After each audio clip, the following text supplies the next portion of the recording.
오늘 성경 본문의 말씀은 로마서 8장 28절에서 39절 말씀입니다. 로마서 8장 28절 말씀부터 제가 읽겠습니다. 본문을 중심으로 영화와 승리라는 제목으로 말씀을 드립니다.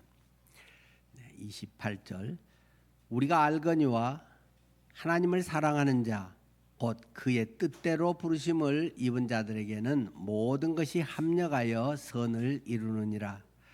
하나님이 미리 아신 자들을 또한 그 아들의 형상을 본받게 하기 위하여 미리 정하셨으니 이는 그로 많은 형제 중에서 맏아들이 되게 하려 하심이니라.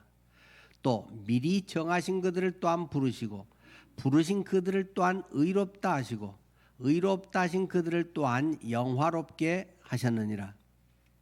그런즉 이 일에 대하여 우리가 무슨 말하리요? 만일 하나님이 우리를 위하시면 누가 우리를 대적하리요? 자기 아들을 아끼지 아니하시고 우리 모든 사람을 위하여 내주시니가 어찌 그 아들과 함께 모든 것을 우리에게 주시지 아니하겠느냐? 누가 능히 하나님께서 택하신 자들을 고발하리요? 의롭다 하신 이는 하나님이시니 누가 정죄하리요? 죽으실 뿐 아니라 다시 살아나신 이는 그리스도 예수시니 그는 하나님 우편에 계신 자요 우리를 위하여 간구하시는 자시니라. 누가 우리를 그리스도의 사랑에서 끊으리요? 환난이나 곤고나 박해나 기근이나 적신이나 위험이나 칼이랴. 기록된 바 우리가 종일 주를 위하여 죽임을 당하게 되며 도살당할 양같이 여김을 받았나이다 함과 같으니라. 그러나 이 모든 일에 우리를 사랑하시는 이로 말미암아 우리가 넉넉히 이기느니라. 내가 확신하노니 사망이나 생명이나 천사들이나 권세자들이나 현재일이나 장래일이나 능력이나 높음이나 깊음이나 다른 어떤 피조물이라도 우리를 우리 주 그리스도 예수 안에 있는 하나님의 사랑에서 끊을 수 없으리라. 아멘. 네. 하나님의 구원의 섭리는 때로 우리의 생각과 많이 다를 수가 있습니다. 하나님의 계획과 인도하심이 우리의 생각과 같은 것도 물론 많이 있습니다만은 영 다른 경우도 있다는 사실을 여러분은 살아가면서 많이 경험하셨을 줄 압니다. 오늘 주보 사면에는 뇌성마비 아이의 간증이라고 하는 글을 제가 실었습니다. 미국 예대학 사회학과 교수면서 아주 복음적인 글들을 많이 쓰신 그 좋은 영향을 미친 크리스찬 토니 캠폴러라고 하는 이 토니 캠폴러의 글의 한 대목을 여러분께 소개를 드립니다. 나는 중학생들을 대상으로 하는 캠프의 상담자가 되어달라는 부탁을 받았다. 그 일은 누구나 한 번은 해볼 만한 일이었고 나는 그 부탁을 수락했다. 그 또래 아이들은 종종 누군가를 괴롭히는 것이 무척 즐거운 일이라고 생각한다. 그 캠프에서 그들은 뇌성마비를 앓고 있는 어린 소년 빌리를 괴롭혔다. 그들은 그를 심하게 놀렸다. 빌리가 균형 잃은 몸으로 비틀거리며 운동장을 걸어가는 동안 그들은 줄지어 서서 그 아이의 괴기한 몸동장을 흉내내기도 했다. 어느 날 나는 빌리가 작업장으로 가려면 어디로 가야 하니? 라고 길을 묻고 있는 것을 보았다. 그는 더듬거렸고 입은 일그러졌다. 아이들은 그 어설프고 더듬거리는 말투를 그대로 흉내내고 있었다. 저쪽으로 가야 해. 그들은 웃어댔다. 나는 화가 치밀었다. 그리고 빌리네 방 아이들이 아침 묵상을 큐티를 발표하기로 한 목요일 아침 내 분노는 극에 달했다. 그 방 아이들이 빌리를 발표자로 선정한 것이다. 나는 속으로 화가 나는 동시에 어떤 일이 일어나게 될지 염려스러웠다. 그들이 빌리를 앞에 세워놓고 논리를 한다는 것은 뻔한 사실이었다. 빌리가 힘겹게 앞으로 나가는 동안 아이들의 킬킬거리는 소리가 들려왔다. 어린 빌리가 8단어를 말하는 데는 거의 5분이 걸렸다. 예수님이 사랑하세요. 그리고 저도 예수님을 사랑합니다. 그가 말을 마쳤을 때는 무덤과도 같은 침묵이 흘렀다. 나는 조용히 주위를 살펴보았다. 킬킬거리며 웃던 아이들이 모두 울고 있었다. 빌리의 짧은 간증이 있은 후 그 캠프장에는 영적 부흥이 일어났다. 오랜 세월이 지난 후 나는 기억하시겠어요? 전 그 중학생 캠프 때 회심했어요 라고 말하는 많은 선교사들과 설교자들을 만났다. 그 캠프에서 우리는 아이들의 관심을 예수님께 돌리려고 온갖 시도를 다 했었다. 우리가 기도하며 유명한 야구 선수들을 초대하기까지 했다. 그러나 하나님은 그런 슈퍼스타들을 사용하지 않으셨다. 교만한 영혼들을 무너뜨리기 위해 하나님은 뇌성마비를 앓는 어린아이를 선택하셨다. 하나님은 그런 분이시다. 우리 찬양대회가 은혜라고 하는 찬양을 주님 앞에 드렸습니다. 참 우리 모두가 그 찬양을 같이 하고 또 들을 때 감동이 됩니다.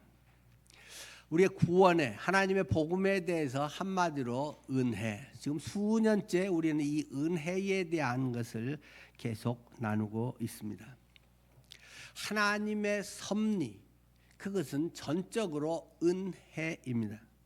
내가 무엇을 얼마나 했다, 또 내 생각에, 내 종교성에, 내가 기독교 신앙을 얼마나 오래 했다, 뭘 많이 안다, 또는 뭐 어떤 일을 하고 있다, 이것보다도 우선적으로 하나님의 은혜 가운데 모든 것이 이루어지고 있다는 사실을 성경은 강력하게 우리에게 선언하고 있는 것입니다.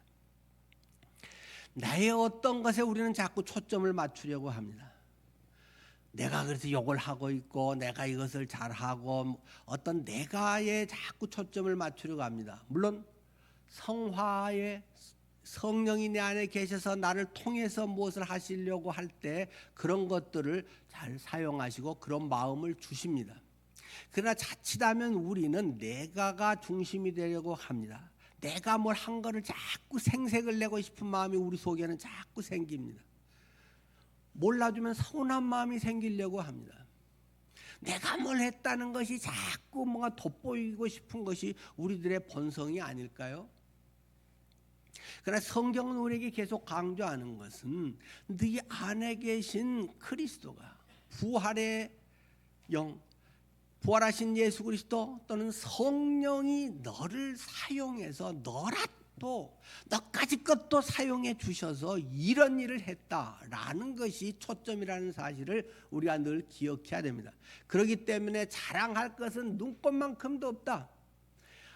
아무것도 주님 앞에서 내 자신이 자랑할 건 없다. 혹시 딴 사람들보다는 도토리 키재기를 하는지 모르지만 그것은 속으로 감사합니다, 나 같은 것을 써주시다니요 하는 감사의 제목일 뿐이지 자랑거리는 죽을 때까지 하나도 없다. 그것이 은혜를 받은 자의 자세라고 하는 것입니다. 그런 마음이 해야지가 아니라 그냥 그렇게 되는 것입니다. 그렇게 안 되는 것은 자기가 주인되고 자기의 의를 나타내며 살려고 하기 때문에 그것이 자꾸 앞서게 되는 것이고, 내가 그리스도와 함께 십자가에 못 박혀 죽어버렸는데 자꾸 시체가 일어나고 관뚜껑 열고 들어갔다 나갔다 몽유병 환자처럼 자기의 썩은 냄새 풍기고 돌아다니는, 내가 그리스도와 함께 십자가에 못 박혔나니. 그리스도 예수의 사람들은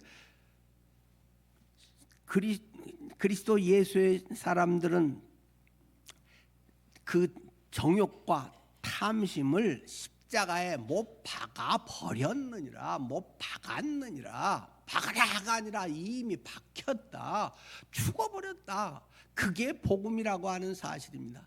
그것이 깨달아지면 엄청 변화가 일어난다는 것입니다. 그것이 안 깨달아진 사람은 종교의 호박에 줄만 그어가지고 계속 멋있는 호박 같은데 수박 거달기식으로 뭐 이렇게만 밤낮 교인 흉내만 내고 종교 흉내 내고 자기 자랑하고 그러다가 그냥 죽어서 지옥에 간다는 것입니다. 우리들 속에 정말 내 안에 예수의 영이 있는 것인가? 그것이 중요한 것입니다. 예수의 생명이 있는 것인가? 그것이 중요한 것입니다. 주님이 나를 통해서 하시는가가 중요한 것입니다. 그러니까 우리는 내가 뭘 했다 그런 얘기는 우리는 안 하는 것이 성숙한 것입니다. 하고 싶은데 꼭 참아서가 아니라 복음이 내가 죽었는데 나는 부활의 그리스도와 연합해서 부활의 옛사람이 아니라 새사람이 되는 것을 알기 때문에 그렇게 될 수밖에 없다. 안 되는 것은 그것이 제대로 죽지 않았기 때문에 그렇게 자꾸 튕겨나오고 생색내고 싶은 것이다. 그것을 계속 성경은 수없이 반복합니다. 사도 바울은 그것을 엄청 강조하고 있다는 것입니다. 오늘 은혜에 대해서 지금 우리가 계속하는데 앞에서의 그 30절을 보면 이런 말씀이 있습니다. 또 이미 정하신 그들을 또한 부르시고 부르신 그들을 또한 의롭다 하시고 의롭다 하신 그들을 또한 영화롭게 하셨느니라. 미리 정하신 그들을 또한 하나님이 미리 정하고 불러주었다는 것입니다. 이런 이야기 기억이 나시지요? 어떤 사람이 천국문 앞에 갔는데 앞에 뭐라고 써져 있다고요? 성경에 없는 이야기입니다. 네. 주 예수를 믿으라 그리하면 너와 내 집이 구원을 얻으리라.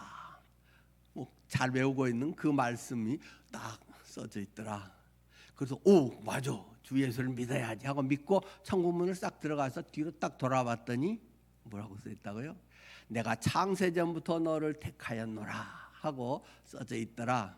굉장히 유머의 이야기고 사람들이 지어낸 이야기인데 굉장히 심오한 이야기입니다. 지금은 기독교의 굉장히 핵심적인 한 2000년의 신학적 논쟁의 문제가 이 짧은 유머 속에 담겨 있는 것입니다. 인간의 자유의지론과 하나님의 예정론, 조금 더 신학적 전문적인 용어로는 알미니안주의와 켈빈주의의 핵심 내용을 그 두 개는 지금 함께 담고 있습니다. 대체로 감리교든지 우리 침례교도 그런 경향이 강하죠. 내가 주님을 영접하고 내가 뭘 하면 구원을 받는다라는 것에 상당히 좀 그 강조점이 많이 있는 편입니다. 그러니까 영접 기도를 하고 네가 영접한다고 이렇게 하고 다 성경에 있는 내용이에요. 그거 다 좋은 내용이고 절대 틀리단 말이 아닙니다. 그런데 그 측면을 우리는 상당히 강조를 하지요. 그래서 네가 영접해라. 그런데 장로교적 그런 칼빈의 예정주의의 그런 입장에서는 하나님이 너를 옛날부터 선택해 주셔서 네가 그런 믿을 마음이 되고 그 때가 돼서 네가 주님을 영접할 수 있게 된 거야. 그런 측면을 그래서 전에부터 하나님이 너를 점찍어 놓은 거야. 이렇게 이야기하는 것이죠. 지금 거기에서 파생돼서 뭐 여러 가지를 이야기하려면 굉장히 많은 뭐 수십 시간을 이야기해야 되고 신학의 그러니까 한 2000년의 논쟁이라고 하지 않습니까? 그런데 핵심적인 것은 간단한 것입니다. 주 예수를 믿으라. 그것은 사람의 관점에서 내가 그럼 주여 어찌하오리까 하는 관점에서 동기적으로 시작의 관점에서 내 입장에서의 하는 부분은 주 예수를 믿어라. 믿음으로 구원받는 거야. 너 내 집이 그러면 구원받을 수 있어 하는 것이고 들어갔을 때 봤더니 창세전에 너를 택했다.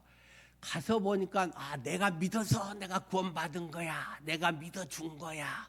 이런 것이 아니라 내가 철부지고 죄인이었고 그냥 주님 앞에 잘난 척은 했지만은 실제 하고 있는 것은 실제 썩은 냄새나 풍기고 뭐 조금하고도 속으로는 자랑하고 싶어서 남이 알아주지 않은 게 서운해서 이런 아주 얄팍한 또는 자기 이익이라 중심인데 위선적으로 이중적인 얼굴은 웃으면서도 속으로는 미워함 이런 많은 것이 있음에도 불구하고 하나님이 나를 선택해 주셨구나. 내가 뭘 잘해서가 아니라 하나님이 나를 그렇게 사랑해 주신 거야 라고 하는 것에 은혜구나. 나 같은 사람을 주님이 받아주시다니. 구원 받을 만한 사람은 제가 봐도 여기는 한 명도 없습니다. 눈을 씻고 봐도 여기 있는 사람 중에 구원 받을 만한 사람은 한 명도 없습니다. 다 죄인들 무더기입니다. 전부 하나님의 거룩한 의의 관점에서 본다면 다 죄인들이고 자기 이기적인 중심 사람들이고 다 내 집 내 새끼 외에는 다른 것에는 별 관심도 안 갖고 가끔 인심 쓰듯이 조금이나 갖고 사람들의 관점에서 볼 때는 그렇다는 것입니다. 하나님이 보실 때 우리의 속까지 보면 그렇다라고 하는 것입니다. 그럼에도 하나님은 우리를 사랑해서 괜찮아. 내가 그걸 알고도 너를 사랑해. 그럴 수 있지. 하나님은 그런 우리를 다 품어주셨다. 어떻게 해요? 내 아들 예수가 네 그런 모든 저주 뿔나고 잘난 체하고 거룩한 체하고 위선적이고 이기적이고 이중적인 네 그것을 다 뒤집어 썼어. 그 죄의 벌을 뒤집어 썼어. 너는 징역 20년 갖고도 안 되는 사람인데 그래서 사형당하는 것이 너에 딱 맞는 사람인데 내 아들 예수가 사형틀 십자가에서 죽으셔서 죽음으로 네 사형을 대신해 준 거야. 너는 사형수야. 예수 내 아들이 너를 해결해서 완전히 너는 아들이 되어버렸어.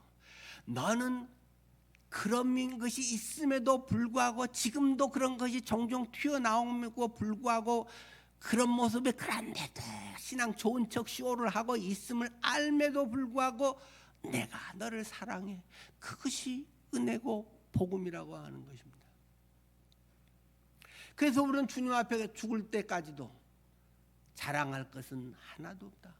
오직 우리가 할 수 있는 것은 감사합니다. 감사의 제목일 뿐이지 자랑거리는 하나도 없다. 그것을 성경은 계속적으로 강조를 합니다. 여러분은 식사하고 오셨습니까? 아침은 안 드셨더라도 어제 한 끼라도 드셨습니까? 아마 다 적어도 어제 하루라는 드셨을 것입니다. 어떻게 드실 수 있었습니까? 돈으로 쌀을 사서 또는 재료를 사서 집에서 열심히 맛있는 요리 솜씨를 발휘해서 맛있게 요리를 해서 드셨거나 아니면 식당 가서 돈 주고 음식값 지불하고 사서 드셨을 것입니다. 근데 돈 있으면 끼니가 다 해결됩니까?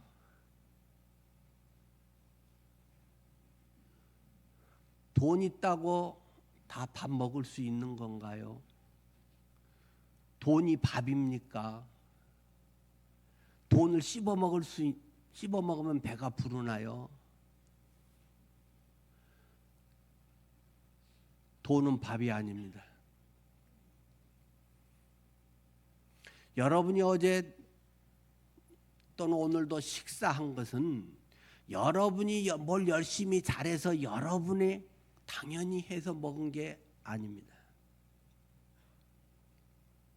단지 내가 수고한 것에 대해서 또는 국가에서 무슨 지원금이라든가 뭐 여러 가지를 통해서 나온 돈을 사용해서 남들의 수고한 것을 조금 그것을 고마움을 돈으로 표시하고 그것을 갖다가 내가 먹은 것이죠. 여러분이 돈이 아무리 있다고 해도 화성에 돈을 1억을 들고 가면 한 끼라도 해결이 될까요? 뭐 옛날 짐바브웨에 막 몇 조, 막 한 단위 한 밥 한 끼가 뭐 수억 조인가요? 유명한 뭐 경제 인플레 문제 때문에 늘 짐바브웨 이야기랑 요즘은 뭐 딴 데 얘기들도 많이 나오잖아요.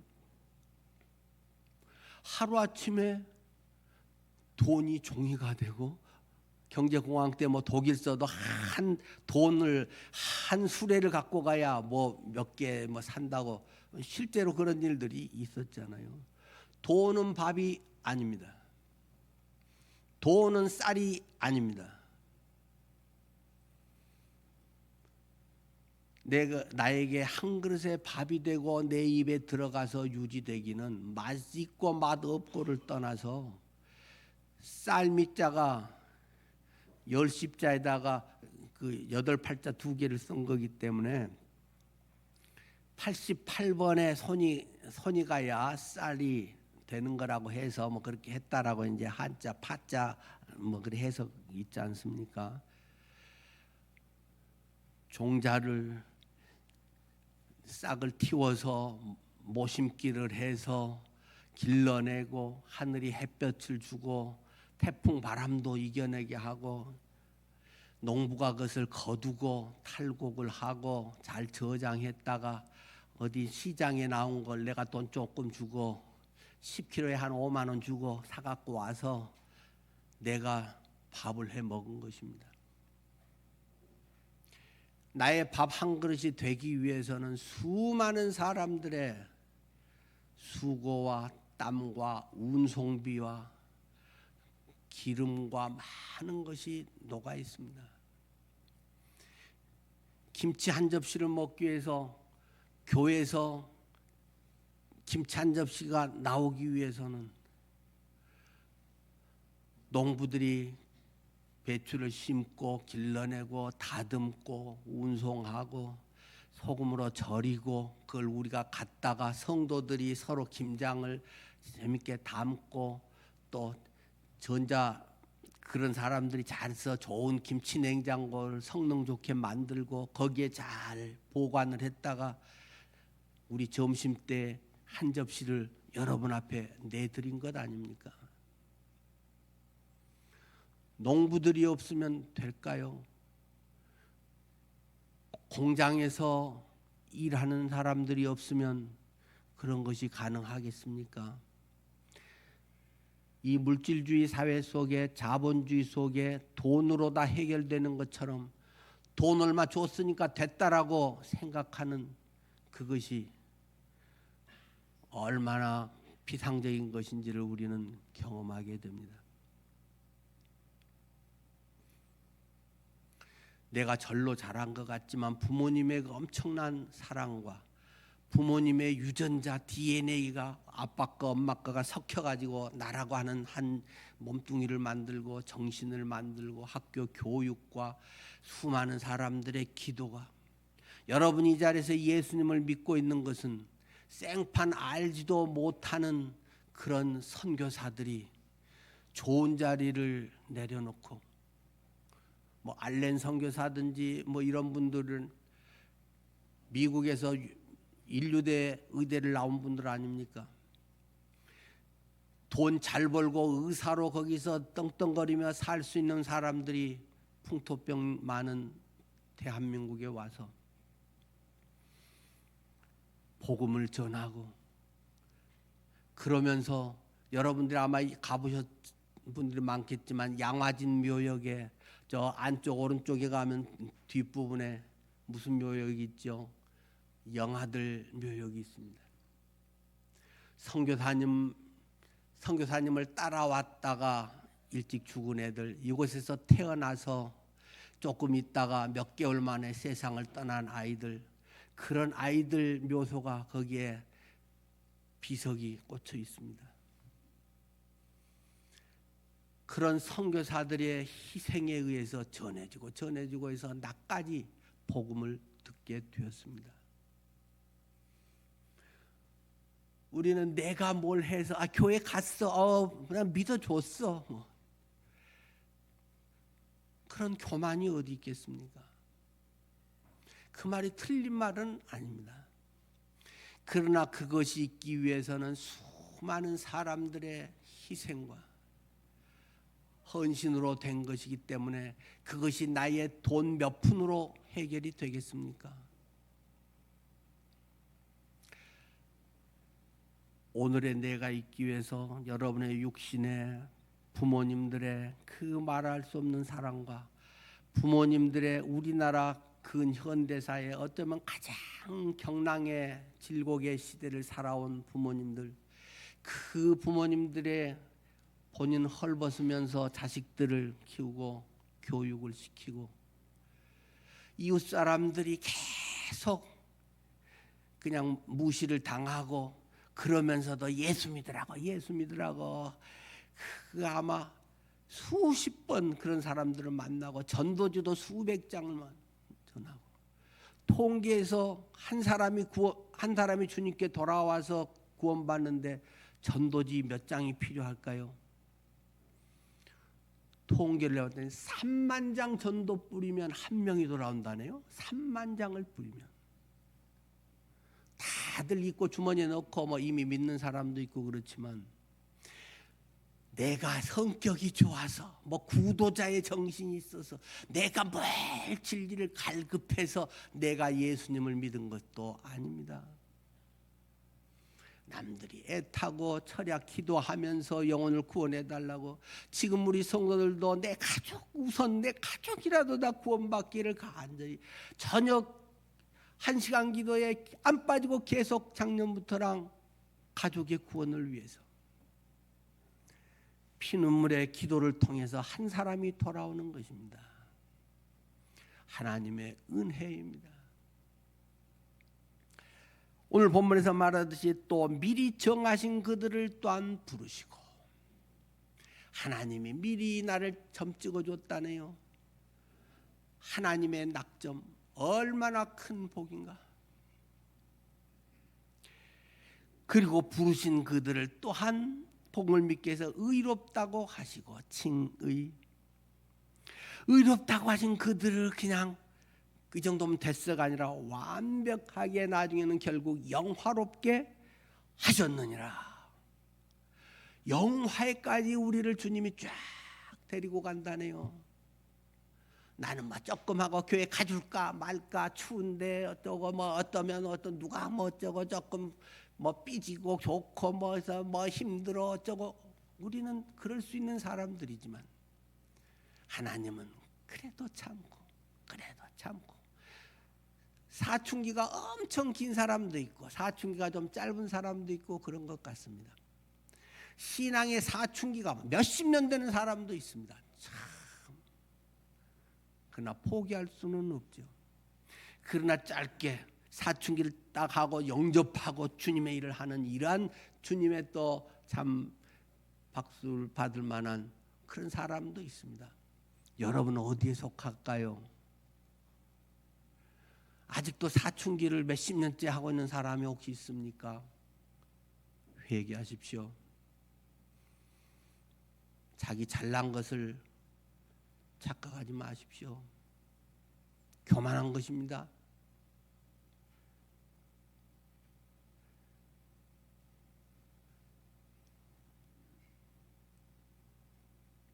빨리 회개하고 빨리 아빠 엄마 감사해요 라고 자녀가 돌아올 수 있으면 얼마나 부모가 행복할까요?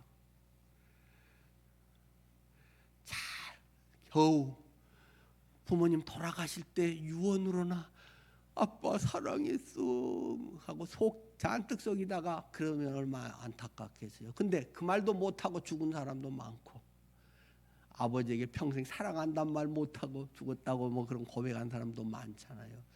신앙도 똑같습니다.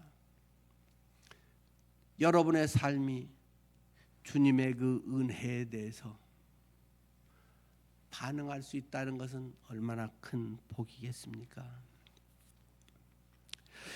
오늘 본문에서는 우리에게 그 영화, 과연 영화가 오늘 나에게도 우리에게도 일어날 것인가? 그 질문에 대해서 대답을 하고 있습니다. 35절에는 누가 우리를 그리스도의 사랑에서 끊을 수 있을 것인가? 누가 끊을 수 있단 말이냐? 없다고. 없어. 결코 뭣도 하나님의 사랑에서 끊을 수 없어. 자식은 부모를 버릴지라도 부모는 자식을 버리지 않아. 그 이야기를 지금 오늘 본문은 하고 있는 것입니다. 하나님께서 그리스도 안에서 우리를 택하심으로 인해서 약속하신 그 일은 꼭 이루고 만다. 성취하시고 만다. 자식은 튕겨나가고 뭐해도 부모는 끝까지 놓치지 않고 붙들어준다. 그 말씀입니다. 이 31절에서 39절은 그것을 재확신시키고 있습니다. 그분이 어떤 분인데, 그분은 자기 독생자도 찢어 죽이면서 너를 구원하신 분이야. 너의 죄값을 대신 뒤집어 쓰게 하고, 네가 조금 더 착하고 뭐하고 웃기는 소리 하지 마라. 더 위선자인지도 몰라. 교묘한 위선자인지, 내 겉으로는 괜찮은 척하고 뭐 이러지만 속에는 미움과 질투와 경쟁과 열등감과 우월감과 그런 것들로 꽉 차 있는 게 인간이라고 하는 존재야. 그런데 그 모든 것을 내 아들 예수가 다 감당해서 너를 완전히 새롭게 했어. 너무너무 잘 알고 있는, 너무 잘 아는데 믿지는 잘 않는, 변화되지는 않는 그런 것을 주님은 아시면서도 끝까지 이 말씀을 하고 있다는 것입니다. 우리에게 모든 것을 쏟아부어 주신 우리 편이시기 때문에 누가 대적하고 정죄한단 말이냐? 결코 영원한 멸망으로 끌어내릴 수 없어. 주님은 우리에게 이야기합니다. 31절 32절이죠. 그런즉 이 일에 대하여 우리가 무슨 말하리요? 만일 하나님이 우리를 위하시면 누가 우리를 대적하리요? 자기 아들을 아끼지 아니하시고 우리 모든 사람을 위하여 내주시니가 어찌 그 아들과 함께 모든 것을 우리에게 주시지 아니하겠느냐? 너는 10,000원, 100,000원, 100,000원 갖고 쩔쩔쩔거리면서 아까워갖고 하고 있지만 하나님은 자기 아들도 기꺼이 너를 위해서 내주는 분이야. 주님은 우리에게 말씀하십니다. 이것이 막연한 약속이 아니라 실제 지금 이루어지고 경험되고 있다는 사실입니다.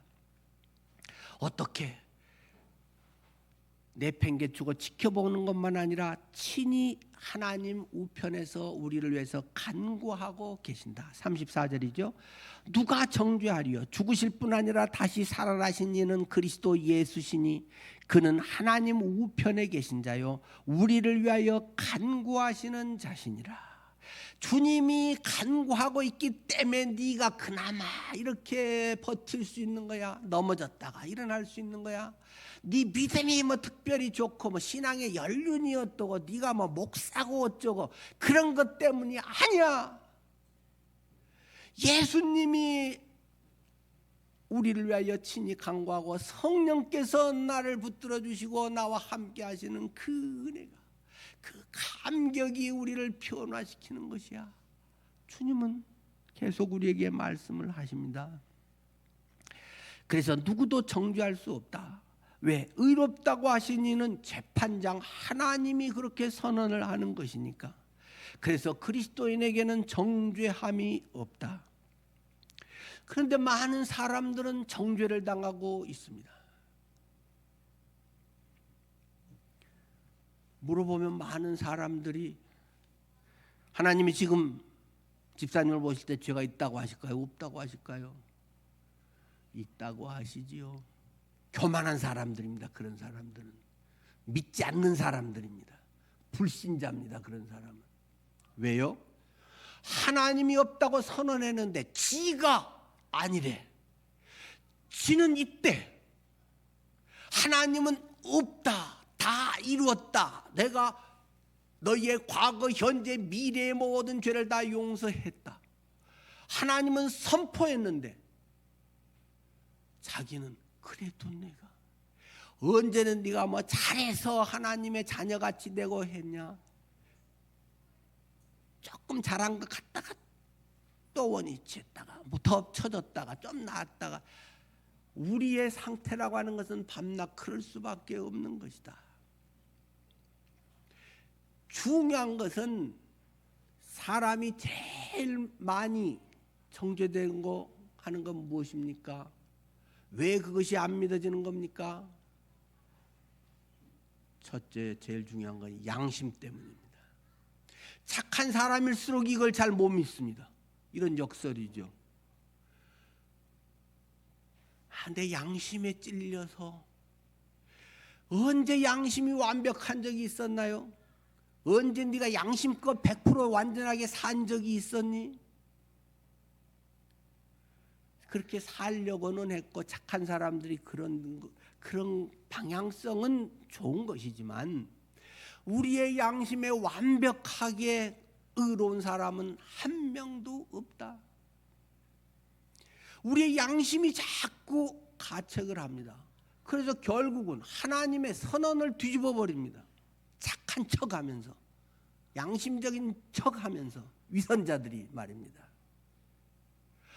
의롭다 하시니는 하나님이시다라고 성경은 선언한데, 하나님이 너는 무죄야, 내 아들이 너희 걸 해결했어라고 하나님이 무죄 선언을 하고 죄 없다라고 선언을 하는데 지는 계속 죄 있어요. 이런 교만한 자들, 양심에 찔려서요. 양심에 찔린 건 불신자이기 때문에.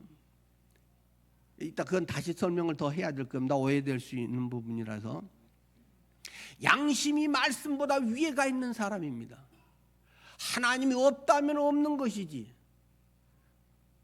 양심은 사람에 따라 차이가 있습니다. 문화에 따라 차이가 있습니다. 나이에 따라도 차이가 있습니다. 아프리카 사람들의 양심과 우리의 양심은 상당히 다를 수 있습니다. 물론 공통적인 것도 많죠. 어느 아프리카인들의 그건 부모가 막 돌아가시려고 하면 옆에서 막 불을 펴놓고 막 춤을 추고 있대잖아요. 지 부모가 돌아가시는데, 부모가 돌아가시는데 얼른 부모가 돌아가시려면 막 구워가지고 뜯어먹는다네요. 이놈들이. 그렇게 못하면 불효자라고 한다네요. 부모님을 내 안에 모셔야 한다는 거예요. 계속 모셔서 부모님의 그것을 내가 먹어서 내 안에 평생 간직을 해야 된다. 아마 이제 요즘은 많이 개화돼서 안 그럴 텐데 뭐 아프리카 무슨 족이라고 하대요. 아프리카 그 사람들은 그것이 효도예요. 우리가 보면 저런 불효자식이라고 하는데, 양심이라고 하는 것은 문화와 시대에 따라서도 상당히 다를 수 있습니다. 여러분, 젊은 사람들과 부모님들의 세대 차이, 의식 차이 많잖아요. 결혼의 그런 것들, 성적인 이런 것들에 굉장히 많은 차이 있잖아요. 직업에 대해서도 그렇고, 그 어떤 것이 이제 죄 문제가 있고 그냥 괜찮은 것도 있고, 그것은 이제 좀 세분해야 될 일이겠습니다만은, 자기의 양심 100% 정확하지도 않는 그 양심의 기준에 의해서 양심으로 난 차마 죄 없단 말을 못하겠어요 라고 하나님의 선언을 뒤집어 버리는 이런 엉터리 교인들이 있다는 것입니다. 네가 잘한 적은 한 번도 없어. 하나님 앞에 완벽한 100% 하나님의 기준에서 한 번도 없었으면서 뭘 지금 네 양심이 하나님이 의롭다고 하는데 뭐가 아니라고 네가 따지는 거야. 그렇게 네가 깨끗해? 혼자 있을 때 네 속에 음란한 마음이 요동치고 있는 건 내가 다 알고 있는데, 네 비자금에 네 뒤에 뭔가 캥기는 게 있다는 걸 내가 알고 있는데 하나님의 내 눈을 속여? 주님은 그러지 않을까요? 신앙은 단순한 것입니다. 하나님이 그렇다면 그런 겁니다. 거기에 뭔 잔소리가 많을까요? 하나님이 의롭다고 하면 의로운 겁니다. 네 죄 없다면 없는 겁니다. 내가 네 과거의 죄 가져갔다. 십자가에서 네 문제 해결했다. 근데 머리가 너무 좋아가지고 세상에 잡탕하고 짬뽕이 돼가지고 이것이 이렇고 저렇고 어쩌고 저쩌고 아주 알량한 그런 지식 갖고 하나님의 선언의 말씀을 뒤집어 버립니다. 우리는 그런 사람을 불신자라고 말합니다. 여러분은 어떠십니까? 정말 하나님의 말씀이 여러분에게 기준입니까?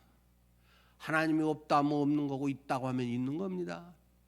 의롭다고 하시니는 하나님이시니 누가 정죄하리요? 네 양심도 그걸 못해. 양심이 바로 하려고 하는 것은 기특한 일이지. 양심이 바르게 살려고 하는 것은 아름다운 것이지, 그러나 그것은 100% 완벽하지는 못해 라고 성경은 이야기한다는 것입니다. 네 생각의 기준으로 난 그런 것 같지 않는데, 네가 그렇게 생각이 그렇게 하나님의 기준하고 맞먹을 정도로 네 생각이 그렇게 대단해? 이 교만한 덩어리가? 하나님은 그렇게 말씀하십니다. 제 감정이 뭔가 그러면 막 이게 막 자유롭고 날고 모든 것이 막 참 평안하고 모든 게 좋을 것 같은데 감정이 별로 없어요. 네 감정이 항상 옳으니? 주님은 우리에게 물으십니다. 기뻐해야 될 때 항상 기뻐하니? 왜 사촌이 논을 사면 배가 아파? 근데 네 아들은 대학 떨어지고 저 조카는 대학 들면 왜 그리 더 배가 아파? 주님은 우리에게 물으십니다. 우리의 감정과 말과 우리는 일치되지 못할 때가 많다는 걸 잘 알고 있지 않습니까? 우리의 신앙은 아주 단순한 것입니다. 하나님이 그렇다고 하면 아멘, 그렇습니다. 아니라고 하면 나는 그렇게 생각 안 했지만 내가 지금까지 참 그렇게 착각하고 살았네요. 하나님 바로 알고 싶습니다. 바로 가르쳐 주세요. 그런 것입니다. 말씀을 안다는 것은 그런 거 아닙니까? 의롭다고 하신 이는 하나님이시다 라고 선언을 하고 있습니다. 네 생각은 어쩌니를 주님은 우리에게 물어보시지 않습니다. 로마서 20장 3장 20절에서 24절 칭의의 관계에 대해서도 우리가 이것은 뭐 잘 알지만 다루지는 않았는데요. 로마 3장 20절에 많은 사람들은 뭔가 선한 일을 하거나 착한 행동이나 뭐 종교적 행위 등 율법에 뭐 하나님의 법에 그런 행위를 잘하면 죄가 씻어지고 깨끗해지고 의롭다고 인정받고 천국에 갈 수 있을 것이라고 생각하고 애를 씁니다. 또는 뭐 교회 일을 열심히 하고 많이 하면 천국에 더 좋은 높은 자리 뭐 좋은 자리 가고 하다가 뭐 안 하고 그러면 사고 나고 그런 거 없습니다. 괜히 그런 건 율법적 의식에서 나온 것입니다. 어떤 일을 많이 하면서도 정말 감사와 기쁨으로 하느냐 아니면 생색내려고 하느냐 마지못해 하느냐, 하나님은 그 속을 들여다보기 때문에 뭘 했냐 안 했냐에 너무 우리가 그렇게 할 건 아닙니다.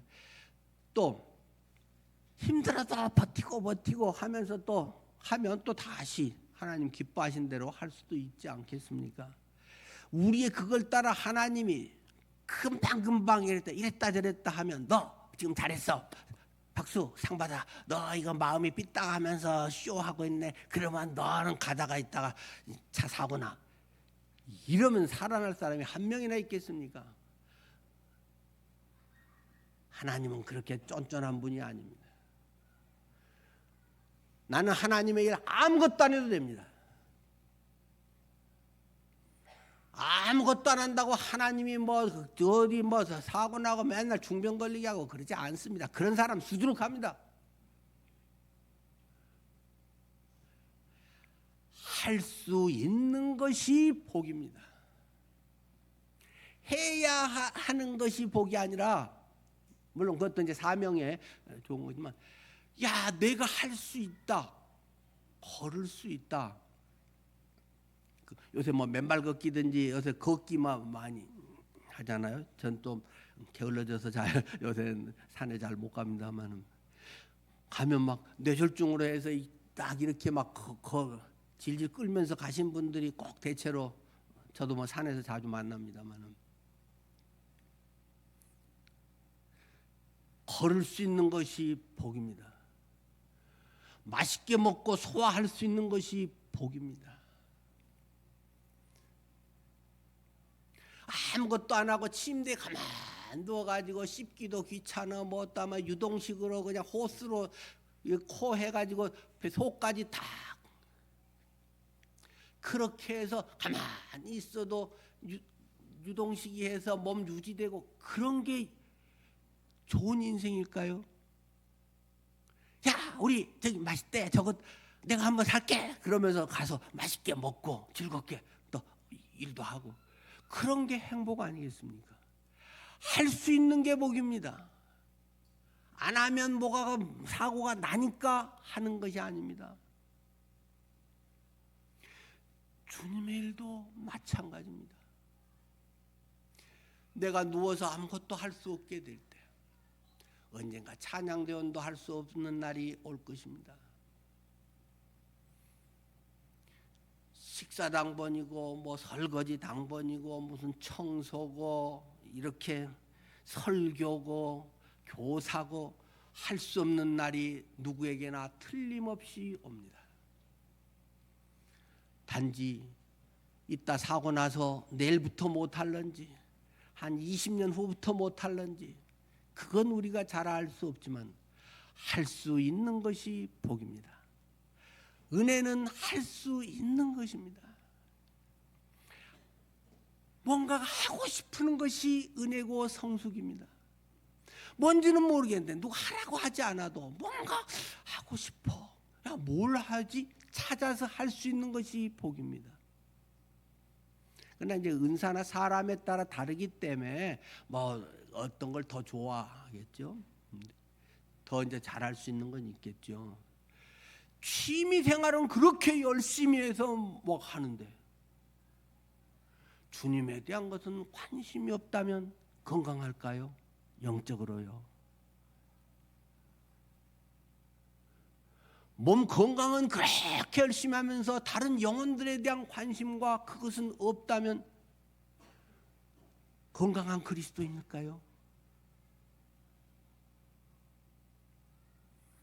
돈을 열심히 벌어가지고 뭘 늘리고 막 동그라미 늘어나는 것이 행복일 수도 있지만은 많이 벌어갖고 뭔가를 해주고 싶고 그런 것은 더 복 아닐까요? 제가 전에도 말씀드렸듯이 저는 항상 현금 12만 7천 원을 항상 갖고 다닙니다. 항상 보자고 하면 제 지갑에 현금 12만 7천 원이 있습니다.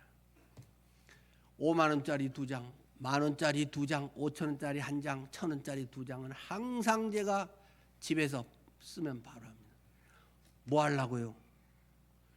카드로 없이 뭔가를 갑자기 줘야 될 때 주고 싶어서 항상 갖고 다닙니다.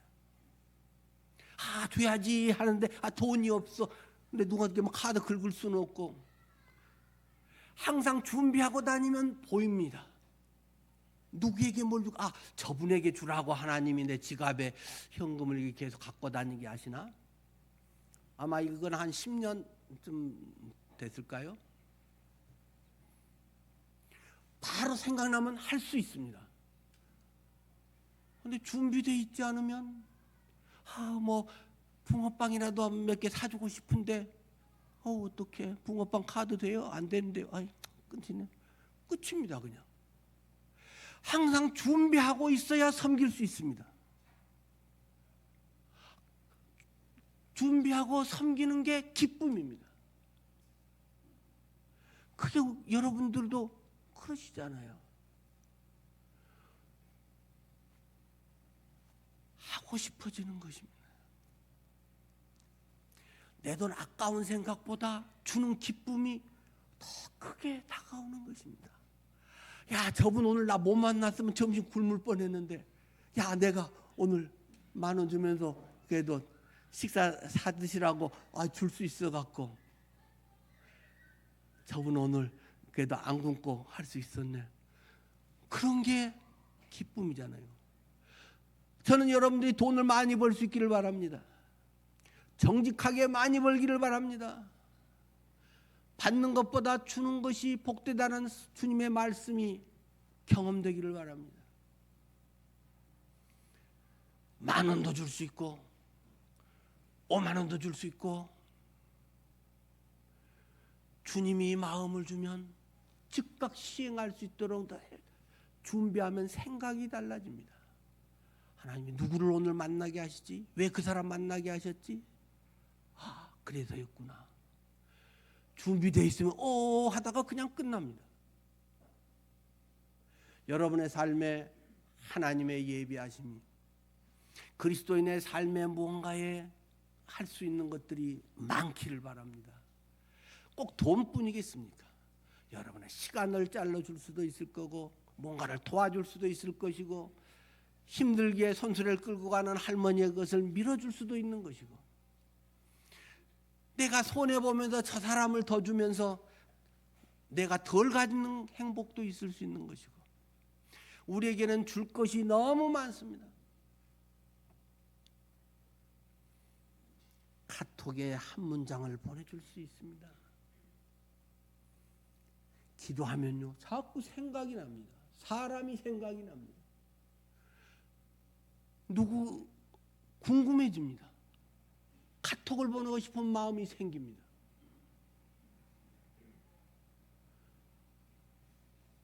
주님이 그런 마음을 주십니다. 하나님의 음성은 그런 데서 들립니다.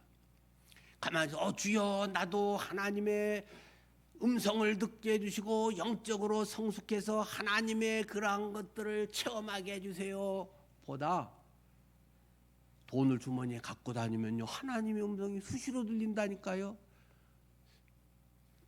저 사람 주라고 너 내가 오늘 이 길로 온 거 아닐까? 그런 세미한 음성이 자꾸 들립니다. 섬기려고 하면요. 여러분들의 삶에 그런 경험이 많이 있기를 바랍니다. 진정한 것은 앉아서 어떤 좋은 것을 많이 교제하면서 나누는 것도 조금 힘이 되지만 그것은 그때뿐입니다. 자꾸 여러분들의 삶 속에 행동으로 움직여서 뭔가 여러분 것을 정당하게 잘 번 깨끗한 돈으로 아름다운 시간으로 뭔가를 섬길 수 있게 이 몸을 주신 하나님의 이유 아닐까요?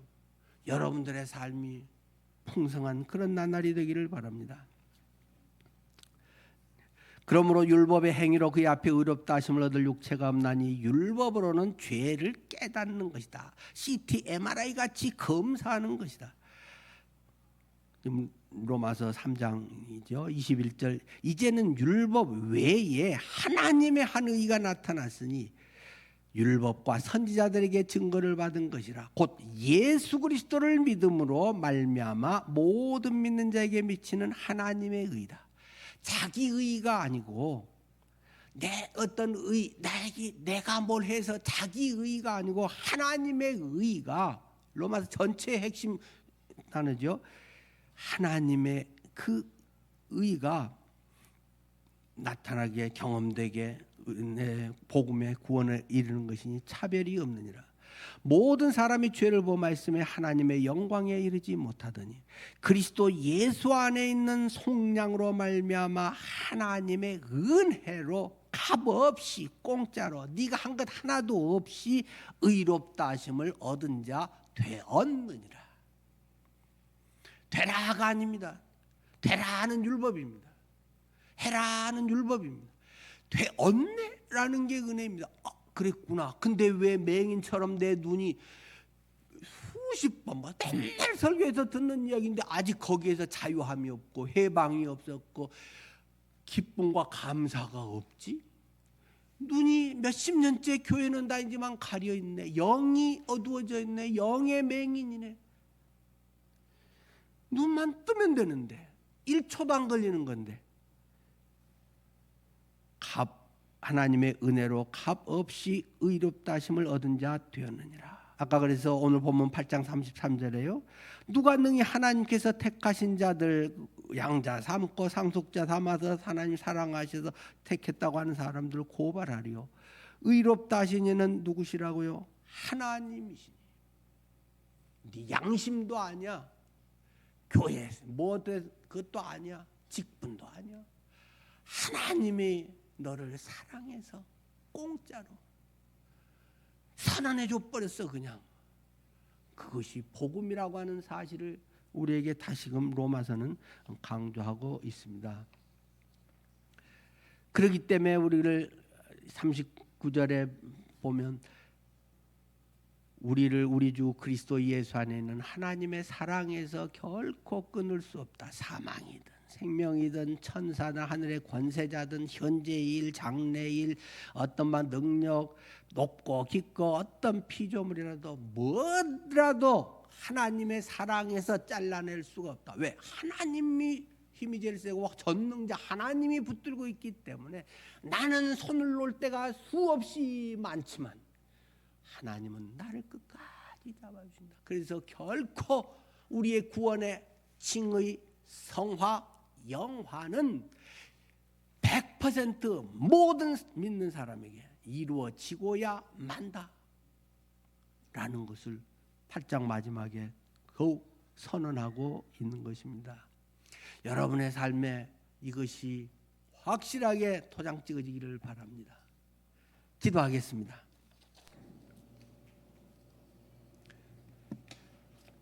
이 뻔한 이야기가 말입니다. 어떤 사람에게는 그냥 어둠이 확 거쳐버리고 빛이 확 비춰버립니다. 어떤 사람은 아는 것이 그냥 무기력해졌던 사람들이 그냥 힘이 생겨버립니다. 이게 복음의 능력입니다. 주님이 그 안에 마음의 문을 열면 들어가서 해버리십니다. 나는 전혀 내세울 게 없을지라도 주님이 하셨네. 이게 복음이고 너무 쉬운 것입니다. 그래서 누구라도 주님의 자녀가 되고 이것을 누릴 수 있는 거고, 머리가 좋고 나쁘고 뭐 다 부유하고 아니고 지금 병원에서 뭐 목숨이 왔다 갔다 임종에 가까운 사람이라도 이것은 이루어져 버리는 것입니다. 제가 이것을 경험하고는 엄청 달라지고 놀래서 목사가 되어 버렸습니다. 세상 것이 시시해져 버렸습니다. 그래서 복음을 위해서 살기로 인생을 던져버렸습니다. 그래서 여기에 지금 있습니다.